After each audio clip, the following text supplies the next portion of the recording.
And now, for something completely different, we'll look at radicals.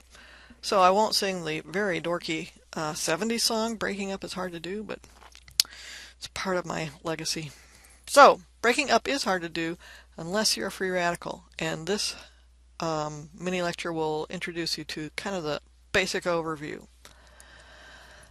Up until now, everything we've seen has been, at least everything we've seen reactivity-wise, has been electrophile meets nucleophile. There it is. Every reaction we've looked at, something electron-rich, looks for something electron-poor, new bond is made.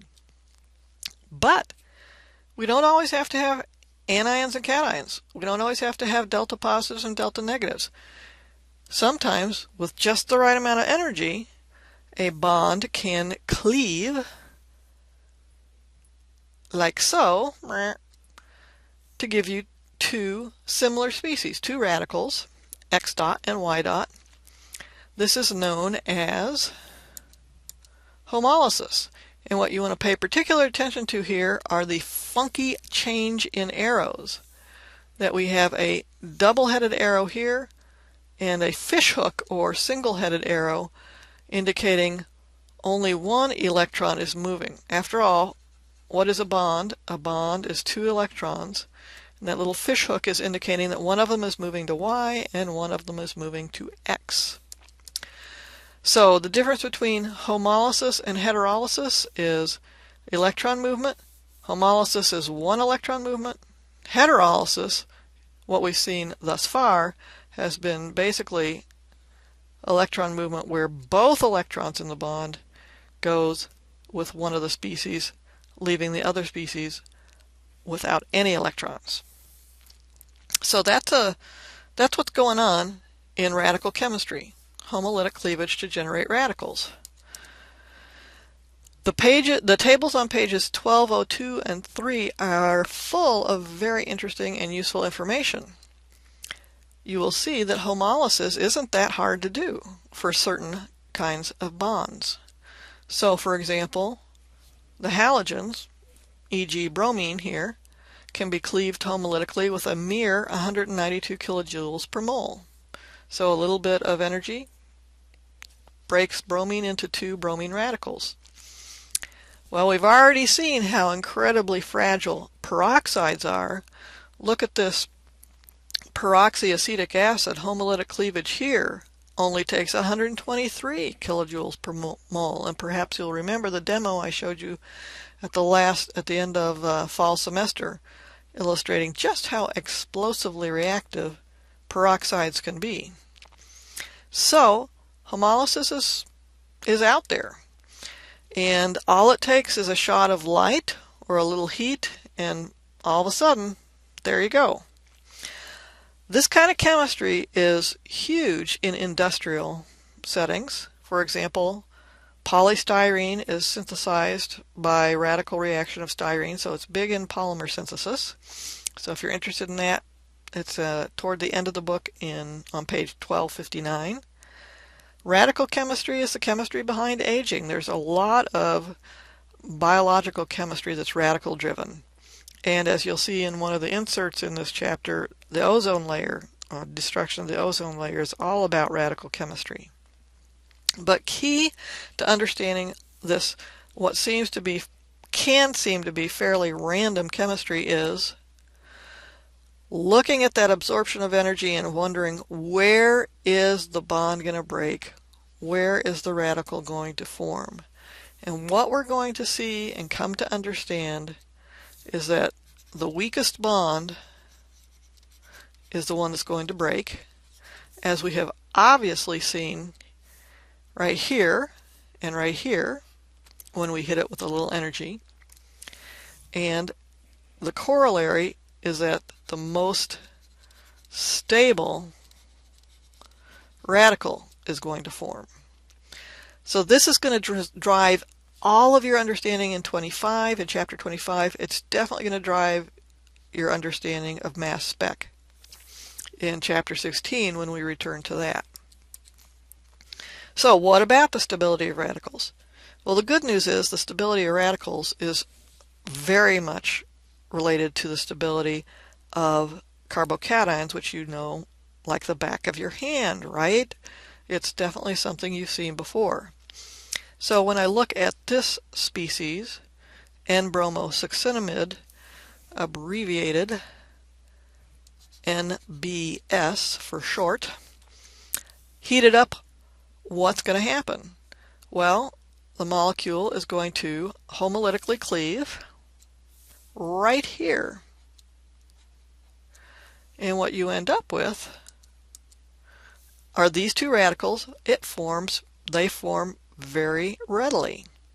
Why? Why would that be so easy? Well, hey, it looks like it wouldn't be too tough for this radical to be delocalized into the carbonyl by resonance. So, that's something we've seen before, stabilization by resonance. So that when I draw out that resonance contributor, I see that the electron poor single electron radical is shared between the oxygen and the nitrogen, stabilizing the entire species. So resonance can stabilize radicals. Oh yeah, what about this guy? Well, hit an allylic species with light of the proper wavelength, or maybe react it with another radical.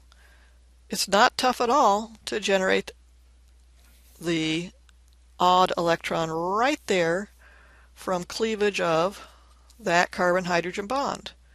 Well, there's carbon-hydrogen bonds here and here. Why there? Well, of course, it's much like the allylic carbocation. That radical can be delocalized across the allyl system, which we have studied at some length. So the stability of radicals really parallels what we've already learned. Now if I compare this primary radical to this primary radical, this is much more stable. That's an A. Much more stable than this primary radical. Why? Well, we've already seen. Obviously because of resonance. So how does this radical compare to this one or this one? Well, again, it's what you've already seen. We have a primary radical, a secondary radical, and a tertiary radical. So since the alkyl groups are electron releasing, there's only one alkyl group here, 2 here, 3 here. This is the most stable radical. Remember, carbon would really like to have 8 electrons, not 7. So this is the most stable, second most stable, third most stable. In other words, it parallels what we saw with carbocations completely. Tertiary radicals are the most stable, primary radicals are the least stable. However, resonance trumps all. Delocalization of that radical through this system makes it very stable. And of course, you can have the typical inductive effects just like you would have seen for carbocations. For example, CF3 would be a much less stable radical than the methyl radical. Okay, so stability of radicals is nothing new. What's new is, what do radicals do? How do they react? The book gives you the elementary steps. There's 3. The first of which makes real good sense. It's coupling. If I'm an electron-poor radical, and there are other electron-poor radicals floating around, gee whiz, I got nothing to lose by coupling to my neighbor. That's completely exothermic. I've got a high energy intermediate. There's no energy barrier. It's all bond formation. So this is a super facile, quick reaction. Then there's bimolecular homolytic substitution. Well, that's a mouthful.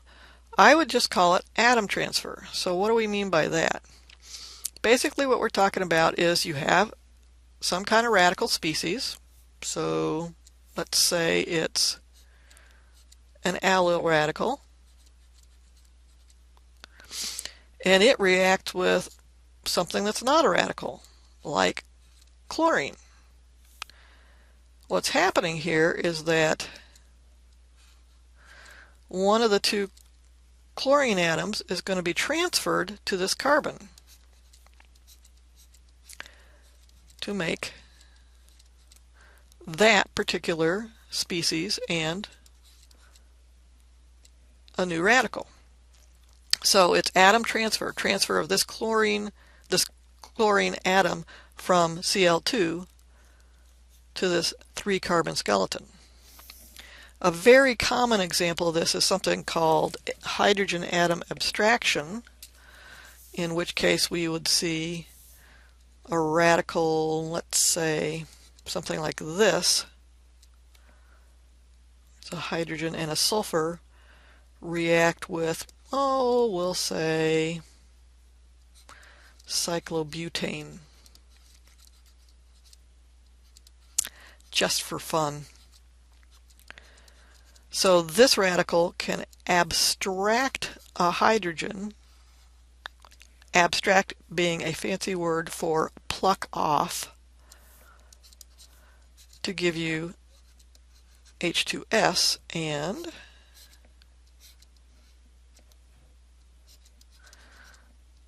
the cyclobutyl radical. So hydrogen atom abstraction, plucking off a hydrogen from somewhere, is a very, very common radical elementary step. And then finally, we have these combination reactions where basically if I have an electron-rich source like an alkene or an alkyne, well, remember, the radical is electron poor and it's looking for somebody to help it out. So here's 2 electrons right here.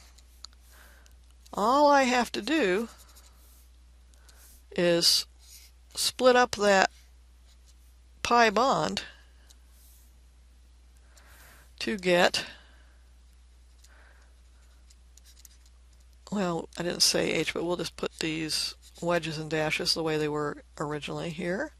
So I'm putting a radical on this carbon, but what do these arrows stand for? These 2 arrows are saying I'm making a new bond between this carbon and that radical species R. So there's the new bond. And I have combined my pi bond with my radical. So those are essentially the 3 steps that you will see in all of radical chemistry. All 3 examples illustrate that the radical is electron poor. It's just looking for something to hook up with. It may end up generating a new radical, it may end up quenching both radicals, or it may end up putting 2 things together. But they're all driven by the same kind of electron movement. In this chapter, we will look at 3 reactions. The first is radical halogenation of alkanes. The second, allylic bromination. And the third, yay, another anti-Markovnikov reaction. That will come in handy. But in addition, we'll use our understanding of radical chemistry to segue back to Chapter 16 and understand mass spec fragmentations.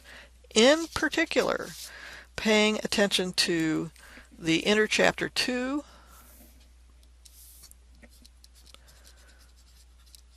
which is going to be very helpful with mass spec. And that starts on page 1245.